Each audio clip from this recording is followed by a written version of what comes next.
Hi, in this video, we'll explore social engineering attacks and ways to stay safe from them. What is social engineering? Social engineering is a form of attack that takes advantage of human nature. People can make mistakes, be fooled into causing harm, or intentionally violate company security.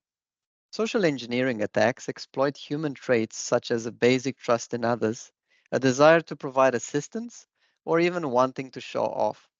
Social engineering attacks aim to convince someone to do something such as opening a door or clicking on a link, or convince them to reveal confidential information such as an employee's salary, the CEO's email, or customer information such as account numbers. The result of a successful social engineering attack is leaking of information or the attacker being granted access to a secure environment, either a system, for example, the payroll system, or physical location. Phishing is one of the most common social engineering attacks. Phishing is focused on stealing credentials or identity information from any potential target. It is derived from phishing for information. Phishing can be done in numerous ways using a variety of communications media, including email and the web, over the phone, or via text messages. Statistics show that over 90% of cyber attacks involve phishing emails, so being able to spot them is really important. That's because one of the main goals of phishing is to install malware on user systems. The email message may include an infected file attachment or a link to a website that installs malware or malicious software without the user's knowledge. One of the most dangerous malware that can result after a phishing attack is ransomware. Other types of phishing include spear phishing, which is a more targeted form of phishing where the message is crafted and directed specifically to a group of individuals. Whaling is a form of spear phishing that targets specific high value individuals, such as the CEO or other C level executives, administrators, or high net worth individuals. Short message service phishing or smishing is a social engineering attack that occurs over or through standard text messaging services. One of the most common smishing methods includes text messages that could contain a link to a scam website or trigger the installation of malware. Phishing, such as voice based phishing, is phishing done over any telephone or voice communication system. Phishing is simply another form of phishing attack, where attackers want to get us on the phone where they can put more pressure on us. Next, we're going to go through a few phishing examples. The thing to remember about phishing is that the sender pretends to be a trustworthy organization, like a bank or government agency, in an attempt to get you to provide them with personal information, particularly financial details or other sensitive information. In this example, we have a fake PayPal email signaling unusual login activity on an individual's account, and that the account has been temporarily suspended, needing further action from the account owner. You can see how legitimate this looks. Attackers are careful to include the company's logo in the email. This one is a fake Microsoft notice concerning unusual sign in activity.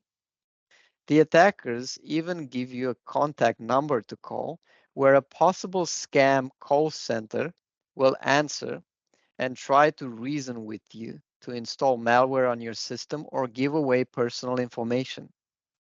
Here's an example of a CEO fraud attempt where a person received an email from an individual claiming to be the CEO of the company.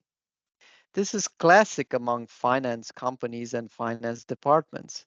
The attacker impersonating a high ranking individual in the company, such as the CFO or the CEO, to persuade employees into making a fraudulent payment. Here are some classic text or smishing scams typical for New Zealand. A message from Westpac Bank mentioning that a new payee has been added on your account.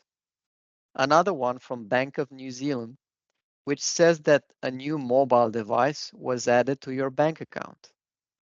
If you're waiting for international couriers, a DHL scam message could be very convincing. If you have a real me account, this type of text can seem very legitimate. And the last one is asking to visit a fake IRD website to receive a tax refund. So, what are the current themes from the examples shown? Phishing scams tend to use the same design and logos as the company or organization they're pretending to be, and the same kind of language. They can look like they come from a bank, a social media site, a government agency, an online game, or an online service with access to your financial details, such as iTunes. Phishing emails often ask for your credit card information, your internet banking details, personal information and documents, including driver's license and passport, or usernames and passwords for your online accounts, including social media accounts. Next, I'll quickly explain why phishing scams are so persuasive and why they work so well. As we've become more savvy to obvious scams, cyber criminals have become more convincing and persuasive in many of their phishing attempts. They will push our emotional buttons to cloud our judgment, and this is what makes social engineering so powerful. It all comes down to how we process information, fast versus slow. When we are calm, we can make rational decisions and we are hard to manipulate by scammers into doing something, like giving away sensitive information such as passwords or bank accounts or clicking suspicious links. This is our slow thinking mode. But criminals don't want us to be rational and calm. Instead, they want to push us into being emotional and impulsive, which makes us easy to manipulate. This is our fast thinking mode. So, cyber criminals use emotional lures like time pressure, curiosity, and fear to get us to click dodgy links, download malicious attachments, and share passwords. Next, we'll explore the emotional triggers in the examples previously shown. In the fake PayPal email, the emotional trigger is a sense of urgency, uncertainty, and fear, where the attacker tries to convince you to take action and click on the link to contact them.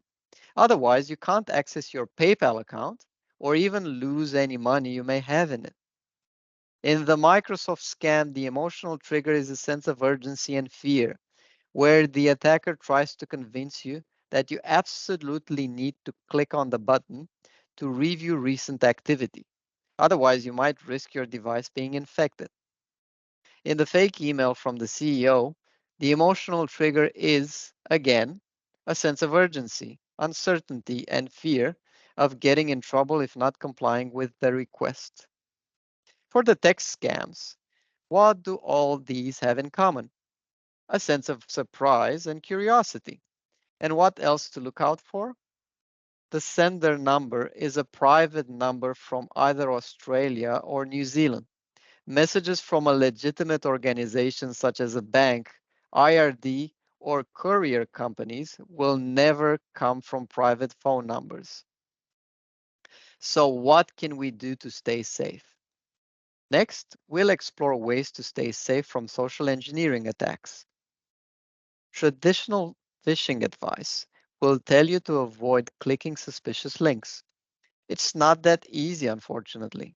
Of course, we would like to avoid clicking suspicious links, but how do you know if a link is suspicious?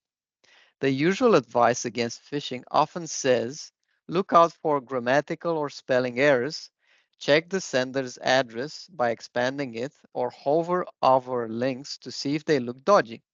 And this advice can help in some cases, but not all phishing emails include bad spelling or bad grammar. Unfortunately, cyber criminals constantly evolve their tactics, and increasingly many phishing emails look legitimate and they are quite convincing. so it can be difficult to expand the sender's address or hover over links on some devices. It's also worth bearing in mind that not all phishing emails will include links. Often they can include malicious attachments, or they try to get us to share personal or financial information, or simply transfer money. The best defense against phishing is actually situational awareness. My advice is to be aware of any communications that are unexpected, that make you feel an emotion to persuade you into doing something, like clicking on a link, for example. Not all phishing emails or messages will make you feel an emotion, but the ones that do, the ones that make us feel curious or worried or hurried or embarrassed or panicked, they're the ones that cloud our judgment and make us more likely to act before we have a chance to think and spot that this is a scam. The key red flags to look for are when a communication is unexpected and makes you feel something and asks you to do something. That suggests you may be manipulated into a social engineering attack. That's when you need to step back and slow down before you do anything else. And remember, once you click, you can't go back. So stop, think, and then act. And of course, for any questions or concerns regarding phishing scams, contact your cybersecurity team.